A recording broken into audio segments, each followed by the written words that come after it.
Welcome to session 7 of PHS 308 titled Agenda Setting in Policymaking. In this session, we are going to cover two main topics. First, definition of agenda setting, and secondly, approaches to agenda setting. Now, let us begin with topic 1. Definition of agenda setting. Agenda setting is concerned with the way problems emerge or not as candidates for government's attention. If you remember what I've been discussing so far, you will realize that the public has so many problems. Crime, unemployment, violence. In the case of Ghana, for example, we can have something like illegal small-scale mining. These are problems that are a lot, and government cannot solve all of them at the same time. More so because the resources at the disposal of government are limited. Therefore, what government does is to prioritize and focus on problems that it can solve on the basis of a number of factors, which we would not like to get into for want of time. Therefore, agenda setting is defined as how issues get to the attention of government so that government can solve the issues that it pays attention to. Kendon defines agenda setting as the list of subjects of problems to which governmental officials and people outside of government closely associated with those officials are paying some serious attention at any given time out of the set of all conceivable subjects or problems to which officials could be paying attention. They do in fact pay serious attention to some rather than others. So the basic idea behind agenda setting is that government is forced to pay attention to some problems rather than others for a number of reasons. And one of the reasons could be that there are limited resources, so government cannot pay attention to all the problems at a time. And so government is forced to just pay attention to just one or a couple of problems. There are a number of approaches to agenda setting. We have the objective approach, we have the subjective approach, and then we also have the multivariable models approach, which basically will be looking at the funnel of causality and the issue attention circle. So let's begin with the objective approach. The objective approach is built on the assumption that socioeconomic conditions produce particular set of problems to which government respond. In other words, if you want to look at the reasons why government would choose problem A over problem B, look at the socioeconomic conditions of that country. Therefore, according to this approach, there are objective means of determining the agenda of government. The kind of policy problems facing a country can be determined by its level of development. If you look at Ghana, for example, on the basis of our level of development, we are battling with issues of falling standards of education. We are concerned about waste management, issues about sanitation. Illegal mining has been a challenge in the plate of our public policy issues, which we have not been able to successfully deal with, and a slew of other issues. Now, we say that because of these problems, or these problems reflect the kind of development that we have, the kind of developmental state that we have. We are, in economic terms, a middle-income country, and so these problems are bound to having issues about sanitation, etc. Advanced countries may not necessarily be having these challenges. And therefore, this approach suggests that if you want to be able to determine the agenda of a particular government within a particular country, look at its level of development. It continues to say that by extension, countries at the same level of development will share common policy problems. So for example, if you look at Ghana and Nigeria, we can say that we tend to have similar problems because of the fact that we are probably on the same level of development.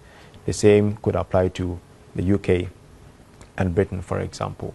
Because they have the same level of development, it is likely that they share similar problems, but the problems will not necessarily be the same. In contrast to the objective approach, the subjective approach argues that a policy agenda is driven by the ideas of policy actors rather than some obvious conditions. In other words, the values, the preferences, the belief systems of policy actors tend to shape the agenda that the government would pay attention to, rather than the mere socioeconomic conditions or the level of socioeconomic development of that country. Through ideas, individuals conceive of social problems that inspire demands and through which they inspire governmental action. And so on the basis of this subjective approach, they argue that it is not feasible or it is almost impractical to suggest that the agenda that government will pay attention to solve, or the issues that government would focus on, are issues that emerge from some objective socio-economic condition.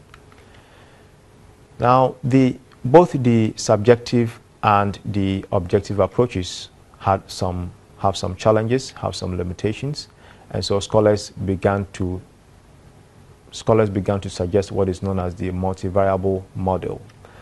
And this model basically suggests that the problems of a country have multiple causes. The agenda that government will pay attention to will not come from, for example, the beliefs or the preferences or the values of policy actors, as the subjective approach suggests.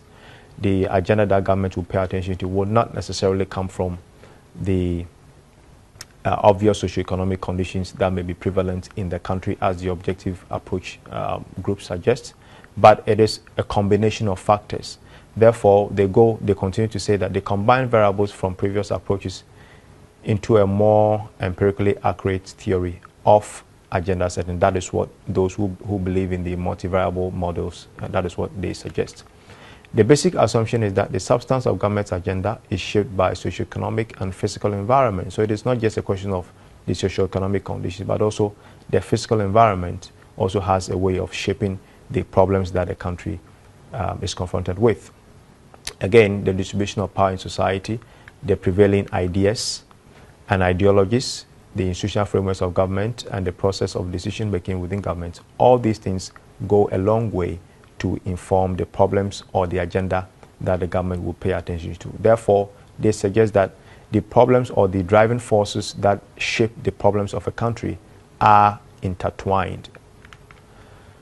This model has one strength, and the strength is that it allows different views on agenda influences to be explored empirically, so that specific relationships among the variables can be established.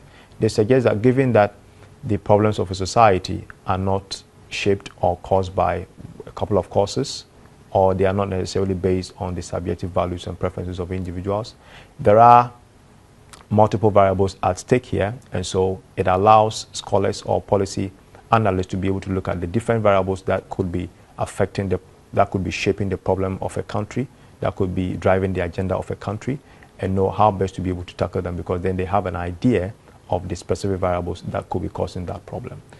However, this model is weak. It does not explain the reasons for these factors to influence the agendas in the different ways.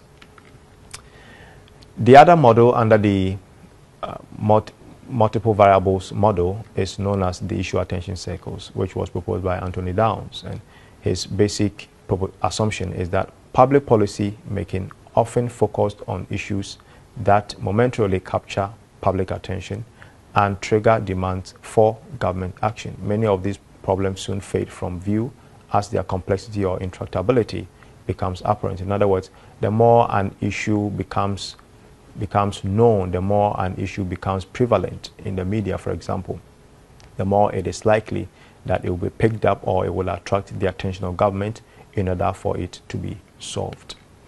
Now, we conclude this section with the following remarks. We say that the concept of agenda setting explains how issues get the attention of government and ultimately move from a private domain to a public one and becomes a matter of concern. That there are three main approaches to agenda setting, namely the objective approach, the subjective approach, as well as the multivariable approach. This brings us to the end of session 7. Please pay attention as we move to session 8.